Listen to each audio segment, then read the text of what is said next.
नमस्कार दोस्तों ज्योतिष और शिव का संबंध हमें रावण द्वारा रचित जो भगवान शिव की आराधना है, जिसे हम शिव तांडव स्रोत भी कहते हैं, उसमें देखने को मिलती है। और दोस्तों, किस प्रकार से रावण ने भगवान शिव के लिए इस पूरी स्तुति को बनाया और उससे भगवान शिव जो है प्रसन्न हुए, दोस्तों वो सारी कहानियां हमने सुनी हुई है। लेकिन दोस्तों, किस प्रकार से जो रावण का ज्योतिष था वो कितना आधुनिक था, आज के समय से कितना ज़्यादा वैज्ञानिक था, भगवान शिव की स्तुति में उसको हमें जानने को मिलता है। और दोस्तों, इस श्रावण मास में जब सभी श्रद्धालु, सभी शिव भक्त जिनकी शिव पर असीम जो है विश्वास है, श्रद्धा है, दोस्तों उन सभी के लिए ये जानना बहुत ही जो है आनंदमय रहेगा कि किस प्रकार से रावण ने ज्योतिष को सीधे सीधे भगवान शिव से जोड़ा हुआ था अपने इसी आराधना में, अपने इसी स्रोत के अंदर। दोस्तों, हालांकि जब हम इसे संस्कृत में सुनते हैं तो हमें इसका मतलब समझ में नहीं आता है, लेकिन जब हम इसका हिंदी रूपांतरण समझते हैं दोस्तों, तब हमें समझ में आता है कि कितना गहरा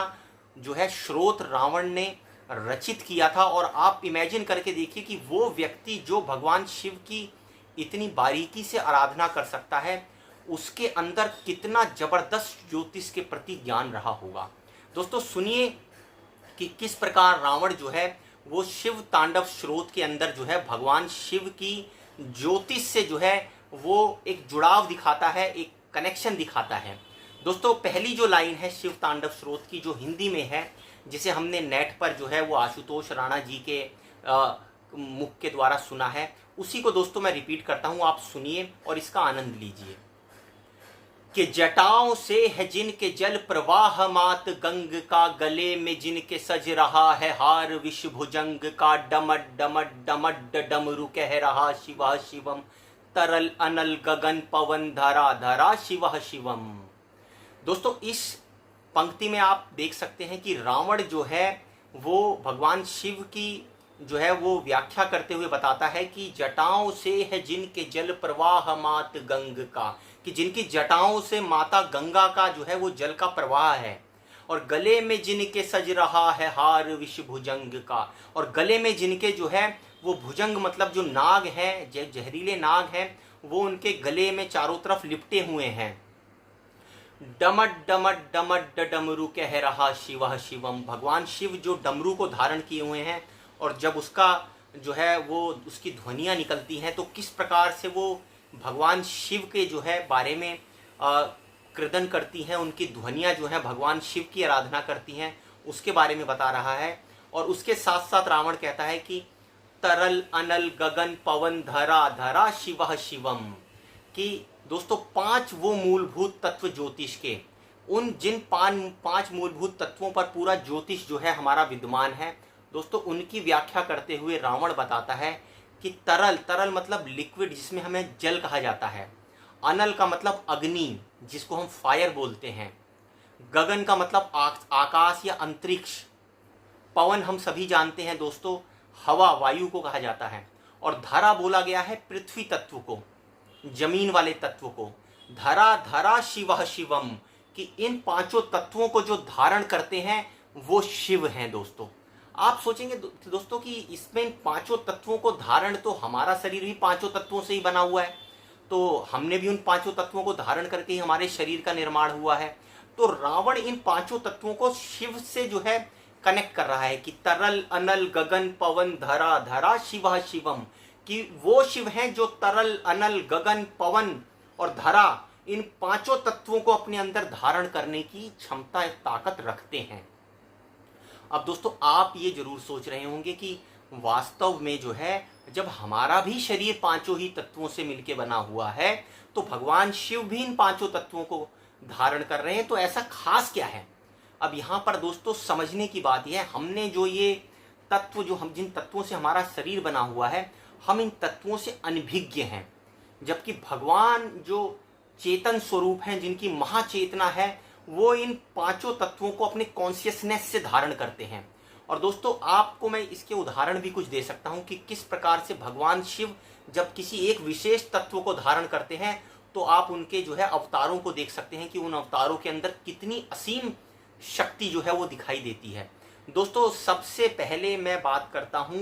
भगवान शिव के रुद्र के ही अवतार भगवान श्री हनुमान के बारे में। दोस्तों उनको पवन का जो है वो औरस पुत्र कहा जाता है। और दोस्तों बहुत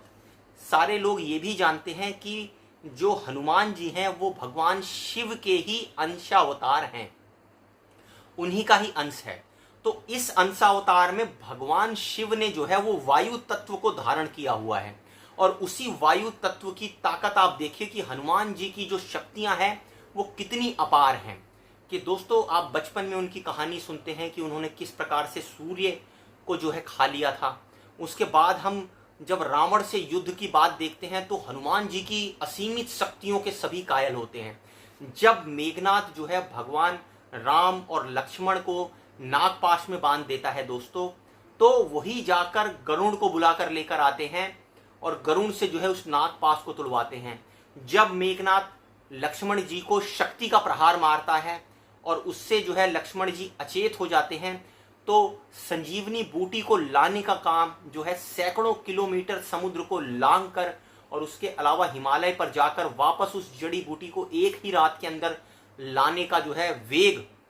पवन पुत्र हनुमान के पास। तो आप देख सकते हैं भगवान शिव के इस पवन रूपी रुद्र अवतार के अंदर कितनी असीमित शक्तियां हैं। दोस्तों दूसरा अवतार भगवान शिव का हमें देखने को मिलता है जलंधर के रूप में। दोस्तों बहुत कम लोग ऐसा जानते हैं कि जो जलंधर था वो भगवान शिव का ही अंश अवतार था, लेकिन उसके अंदर जल तत्व को, क्योंकि उस भगवान शिव के उस अंश ने जो है वो जल तत्व को धारण किया हुआ था। तो दोस्तों जब आप जलंधर के बारे में जाकर पढ़ेंगे तो आपको जानने को मिलेगा कि किस प्रकार से जलंधर कितना शक्तिशाली हो गया था उस जल तत्व के कारण। और उसकी असीमित शक्तियां इतनी बढ़ गई थी दोस्तों कि एक तरफ तो सारे देवताओं के साथ भगवान शिव खुद मिलकर उनसे जो है वो लड़ते थे, उसके बावजूद भी जो है उनको पराजित नहीं कर पाते थे। कारण ये था कि जो जलंधर की पत्नी वृंदा थी दोस्तों, उसने एक जो कहते हैं कि सती का व्रत धारण किया हुआ था। तो बिना उस सती के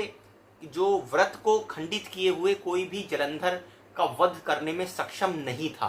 तो दोस्तों इसमें बहुत ही प्राचीन जो कहानी है, हम जैसे सभी जानते हैं कि किस प्रकार से भगवान विष्णु ने जो है वो इस युद्ध के अंदर जो है वो भगवान शिव की और देवताओं की मदद करी, और वो कैसे वृंदा के पास गए और वृंदा के उस जो व्रत था उसको खंडित किया, जिसके फलस्वरूप जो है वो भगवान शिव और देवता मिलकर जलंधर का अंत कर पाए। लेकिन क्योंकि वृंदा ने दोस्तों क्रोधित होकर भगवान विष्णु को श्राप दिया और वो काले पत्थर के रूप में बदल गए, जिन्हें हम आज भी शालिग्राम के नाम से पूजते हैं। और आप सभी देखते हैं कि किस प्रकार से तुलसी माता का जो है, जिनको वृंदा का ही रूप माना जाता है, उनका विवाह जो है वो जो शालिग्राम भगवान विष्णु के ही एक रूप हैं, उनसे उनका विवाह कराया जाता है, क्योंकि उसमें उनको कलंक लग गया था दोस्तों। और उस कलंकित रूप में भी जो है भगवान विष्णु जी का विवाह तुलसी माता से करवाया जाता है। दोस्तों तीसरा मैं आपको उदाहरण बताऊंगा